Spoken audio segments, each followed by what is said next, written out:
If you've been asking yourself whether the time has come to finally start investing, well then this is the video that you want to watch. Keep on watching.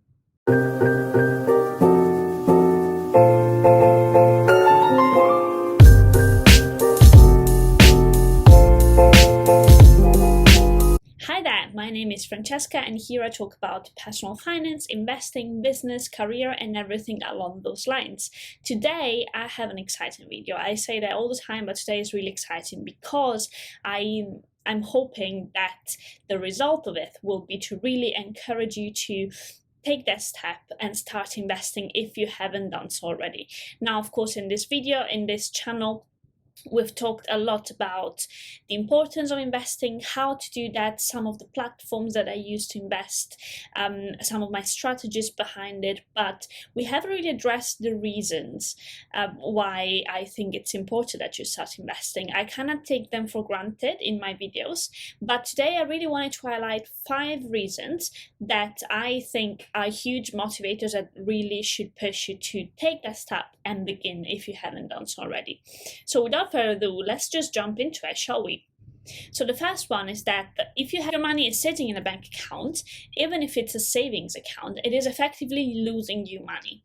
It's so hard these days to find a bank account that has interest rates that are higher than inflation rates, even with inflation rates being at an all-time low, with the whole pandemic and, crisis situation that we are experiencing right now, they are bound to go up again sooner rather than later, actually.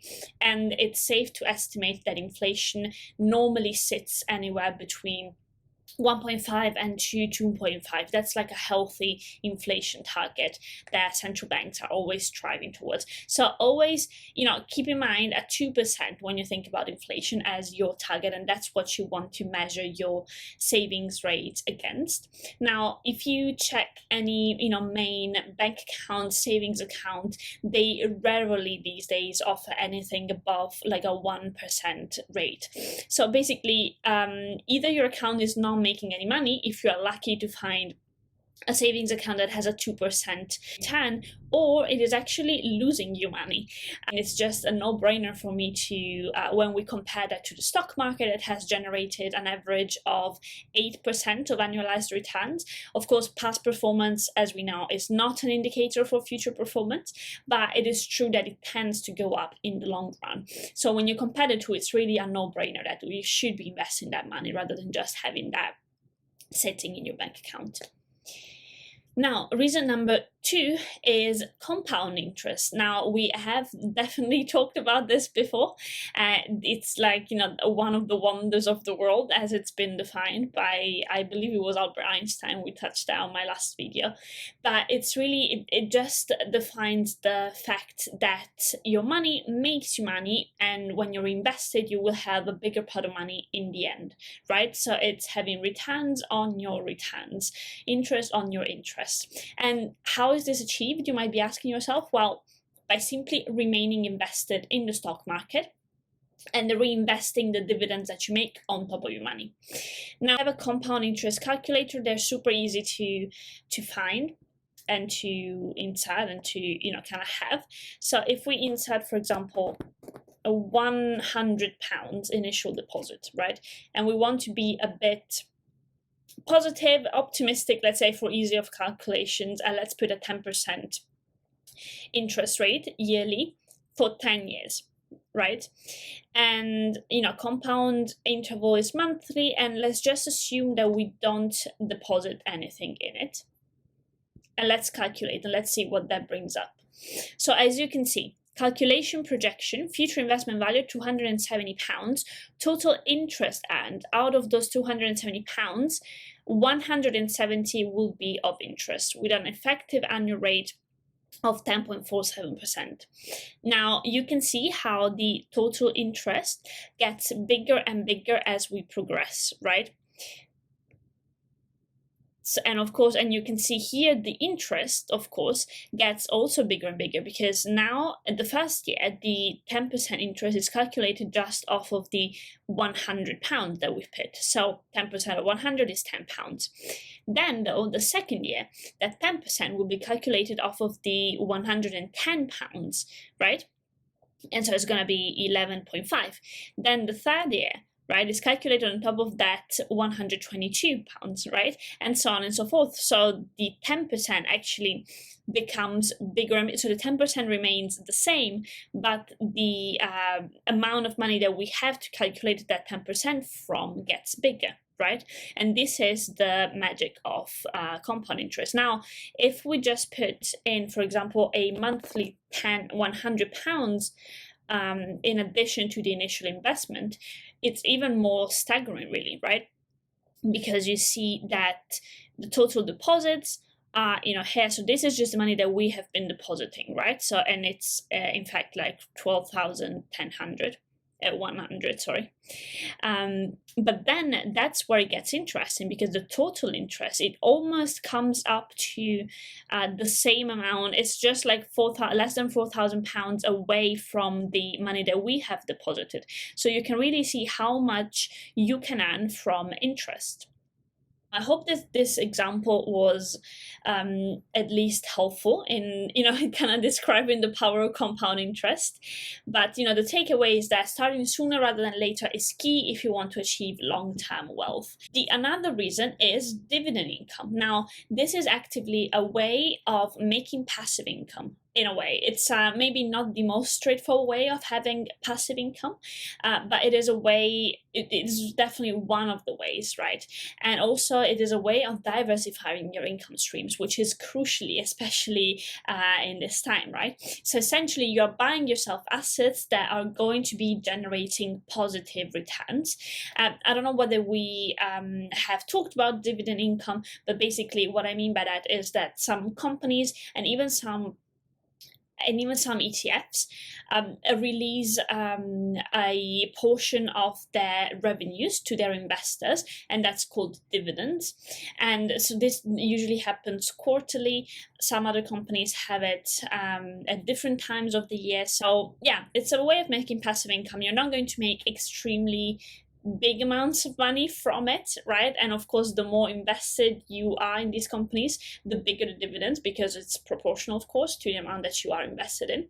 But it's definitely something positive, and at the end of the day, it's free money, right? So might as well make use of it. And it's not something that you would get if you just had your money sitting in a bank account. Now, another point, it's financial freedom and independence. Of course, this is a much bigger goal that is not going to be reached, in 1 year alone, for example, but it's very much a life project. And I'm happy to discuss maybe in another video how I'm planning to reach this and how my investment strategy fits into this. But to go back to the title of this video, I think that investing now and starting now with the goal of eventually reaching financial freedom and independence is crucial. And of course, every little helps, right? So again, as per everything related with investing, the sooner you start, the better it is, since the more time your money has to work for you and grow in value. Now, a word of clarification: when I talk about financial independence, I don't mean that you will reach this point in your life where you don't have to ever work again, right? So financial independence and freedom can mean different things to different people. For me, what that means is having the choice of when and how to work, and if to work at all, right? So I don't think that anyone wouldn't want to have that choice for themselves if they could.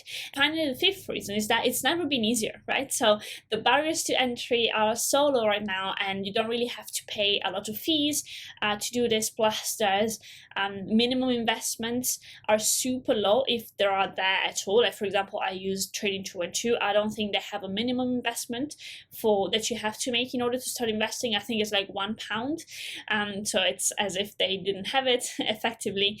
And also the fees, there's no transaction fees, and I know that other companies offer the same, so free trade, the Giro, etc. So there's really no excuse in that sense.